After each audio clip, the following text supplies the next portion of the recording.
12 மணி நேரம் வேலைக்கான திருத்த சட்டத்தை எதிர்த்து தமிழகத்தில் இருக்கக்கூடிய குறிப்பாக திமுக கூட்டணியில் இருக்கக்கூடிய அனைத்து கட்சிகளும் எதிர்ப்பு தெரிவித்த நிலையில் முதலமைச்சருடன் ஒரு முக்கியமான ஆலோசனை செய்து கொண்டிருக்கும் அதே வேளையில் அந்த சட்டமானது நிறுத்தி வைக்கப்பட்டிருக்கிறதாக முதலமைச்சர் அறிவித்திருக்கிறார். முதலமைச்சரிடம் இதை நிரந்தரமாக ரத்து செய்ய வேண்டும் அல்லது அதை நீக்க வேண்டும் என்பதை எல்லா கட்சிகளும் வலியுறுத்தியிருக்கிறது.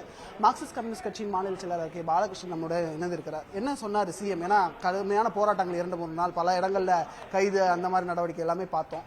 இன்னைக்கும் தொழிற்சங்கங்கள்லாம் கூப்பிட்டு அழைத்து பேசிய நிலையில இந்த தருவாயில இந்த முதலமைச்சரோட சந்திப்பு எப்படி இருக்கு?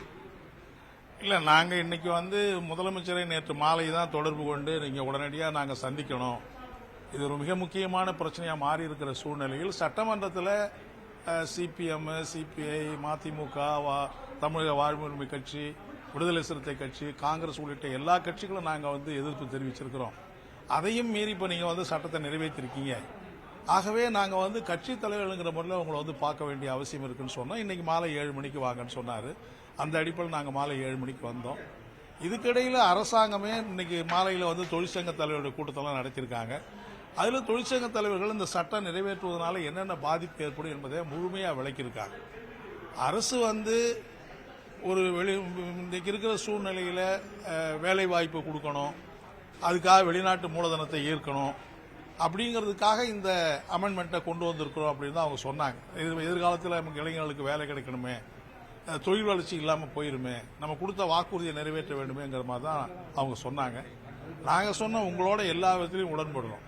அதாவது வேலை வாய்ப்பு பெருகணும், தொழில் வளர்ச்சி தேவைதான். ஆனால் அதுக்காக அந்நிய மூலதனம் வரணுமானா கூட அது கூட வரட்டும். ஆனால் அதுக்காக ஏற்கனவே காலங்காலமாக அனுபவிச்சிருக்கக்கூடிய அடிப்படை உரிமைகள் அனைத்தையும் பறிக்கிற மாதிரி நீங்க சட்ட திருத்தம் கொண்டு வந்திருப்பது ஏற்கவே முடியாது. இது 8 மணி நேரம் 12 மணி நேரம் பிரச்சனை மட்டும் இல்ல. 8 மணி நேரம் வேலை இருக்கிறது, உணவுக்கு எவ்வளவு நேரம் செலவழிக்கணுங்கிறது, ஓவர் டைம் வேலை செஞ்சா எப்படி சம்பளம் கொடுக்கணுங்கிறது, எத்தனை நாளைக்கு ஒரு முறை விடுமுறை வேணுங்கிறது எல்லாத்தையும் நீங்க சேர்த்து திருத்துறீங்க. இது மொத்தத்தில் தொழிலாளியை அடிமைகள் மாதிரி ஆக்கிறோம். இப்ப இருக்கிற தொழிலாளிலாம் 10 மணி நேரம் 12 மணி நேரம் வேலை செஞ்சா அவங்களால தாக்கு பிடிக்க முடியாது. அது மட்டும் இல்ல, அதாவது அதிக நேரம் வேலை வாங்கினா அதிக உற்பத்தி நடக்கும்போது ஒரு தவறான கோட்பாடு. காலையில 10 மணிக்கு போற தொழிலாளி 12 மணி வரைக்கும் தான் சுறுசுறுப்பா வேலை செய்ய முடியும். அப்புறம் நாளாக டயர்ட் ஆயிடும். 12 மணி நேரம் 4 நாள் தொடர்ந்து ஒரு தொழிலாளி வேலை செஞ்சா அவருடைய உடல்நிலை என்ன ஆகும், அவருடைய ஆரோக்கியம் என்ன ஆகும்?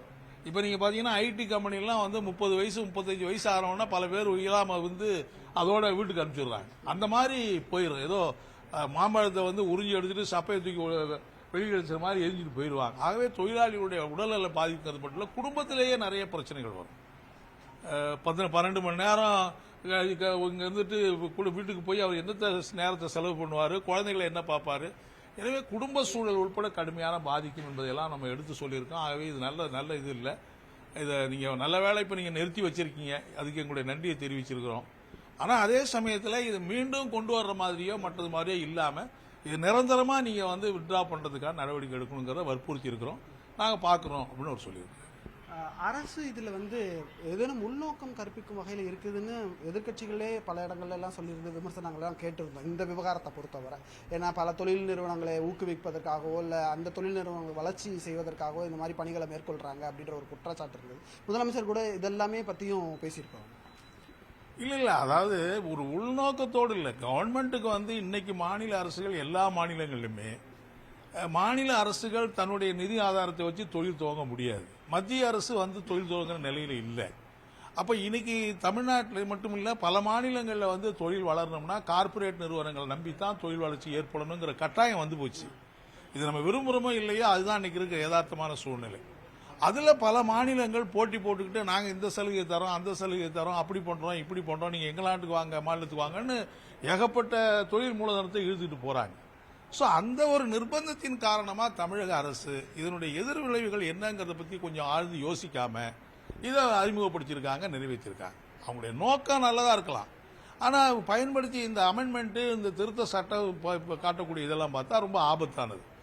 எங்களை பொறுத்தவரை கூட்டணி கட்சிகள் தான், நாங்கள் கூட்டணி கட்சியாக தான் இருக்கிறோம். ஆனால் அதே சமயத்தில் இந்த அரசு ஒரு தவறான அல்லது ஒரு மக்களுக்கு பாதிப்பு ஏற்படக்கூடிய ஒரு நடவடிக்கை மேற்கொண்டால் நாங்கள் ஒருபோதும் வேடிக்கை பார்த்துக்கிட்டு இருக்க மாட்டோங்கிறத இன்னைக்கு நாங்கள் வற்புறுத்தி இருக்கோம். அதை முதலமைச்சர் ஏற்றுக்கொண்டிருக்கிறார். அது ரொம்ப பாராட்ட வேண்டிய ஒரு அம்சம். மிக்க நன்றி. பல்வேறு கேள்விகளுக்கு, குறிப்பாக இந்த 12 மணி நேரம் வேலைக்கான சட்ட திருத்தத்தை நிறுத்தி வைப்பதற்காக முதலமைச்சர் அறிவிப்பு, அவருடன் ஆலோசனை குறித்து பேசியிருக்கிறார் பாலகிருஷ்ணன் அவர்கள்.